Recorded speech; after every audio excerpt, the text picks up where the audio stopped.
تو 2026 میں اپنا آن لائن کاروبار شروع کرنے کا ارادہ ہے؟ بہت خوب۔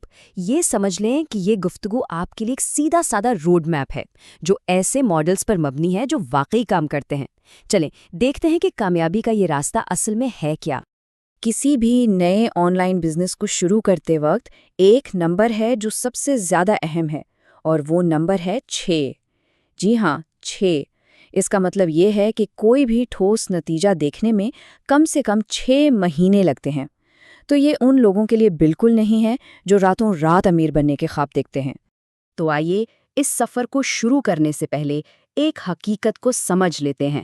یہ راستہ صرف ان کے لیے ہے جو سنجیدگی سے لمبے عرصے کے لیے کامیابی چاہتے ہیں، نہ کہ فوری نتائج کے لیے۔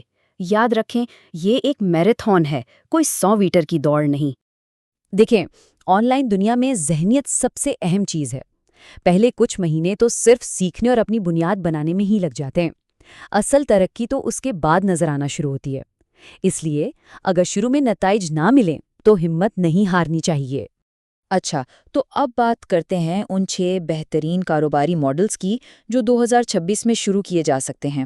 اور مزے کی بات یہ ہے کہ ان میں سے زیادہ تر کے لیے بہت زیادہ سرمایہ کی بھی ضرورت نہیں۔ یہ ایسے راستے ہیں جن پر کوئی بھی چل سکتا ہے۔ تو یہ ہے وہ 6 راستے۔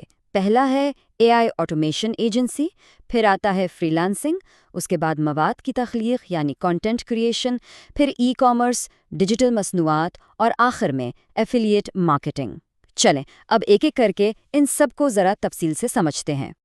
دیکھیں، AI اب صرف ایک نیا لفظ نہیں رہا، بلکہ یہ بزنس کی کارکردگی بڑھانے کا ایک بہت طاقتور ذریعہ ہے۔ آپ یا تو اسے اپنی کسی پرانی مہارت کے ساتھ ملا کر بہتر کام کر سکتے ہیں، یا پھر ایک پوری ایجنسی بنا سکتے ہیں جو دوسری کمپنیوں کے کاموں کو، جیسے ای میل مارکیٹنگ کو، خودکار بنائے۔ اس سے ان کا وقت بچتا ہے اور آپ کی کمائی ہوتی ہے۔ ان تمام ماڈلز میں سے فری لانسنگ شاید وہ فیلڈ ہے جہاں سے شروعات کرنا سب سے آسان ہے۔ تو آئیے اس کے بلو پرنٹ کو ذرا گہرائی میں دیکھتے ہیں۔ ایک کامیاب فری لانس کریئر سمجھے کہ 3 ستونوں پر کھڑا ہوتا ہے۔ پہلا، بہترین کمیونیکیشن یعنی بات چیت کا ہنر۔ دوسرا، کوئی ایسی مہارت سیکھنا جس کی مارکیٹ میں بہت زیادہ مانگ ہو۔ اور تیسرا، کسی ایک خاص فیلڈ یا نیش میں مہارت حاصل کرنا۔ تو یہ نیش کیا چیز ہے؟ اس کو ایسے سمجھیں، سب کے لیے کام کرنے کے بجائے اگر کوئی صرف ریئل اسٹیٹ ایجنٹس کے لیے ویڈیو ایڈیٹنگ کی سروس دیتا ہے تو وہ اس فیلڈ کا ماہر بن جاتا ہے، اور جب آپ ماہر بن جاتے ہیں تو آپ زیادہ فیس بھی لے سکتے ہیں اور آپ کو بہتر کلائنٹس بھی ملتے ہیں۔ فری لانسنگ کی بنیاد تو ہم نے سمجھ لی، اب چلتے ہیں 3 اور زبردست ماڈلز کی طرف: مواد کی تخلیق، ای کامرس کے ذریعے چیزیں بیچنا اور ڈیجیٹل مصنوعات کی دنیا۔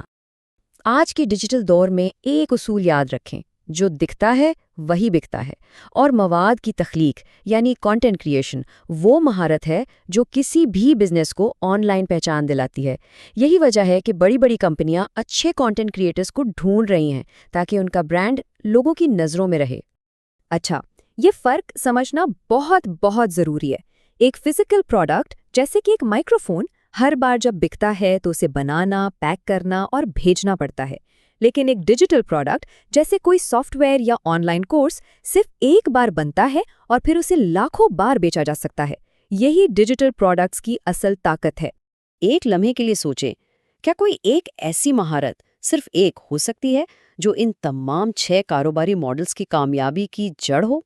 یہی سوال ہمیں اس بنیادی قابلیت کی طرف لے جاتا ہے جو ان تمام مختلف راستوں کو، چاہے وہ فری لانسنگ ہو یا ای کامرس، آپس میں جوڑتی ہے۔ وہ کیا ہو سکتی ہے؟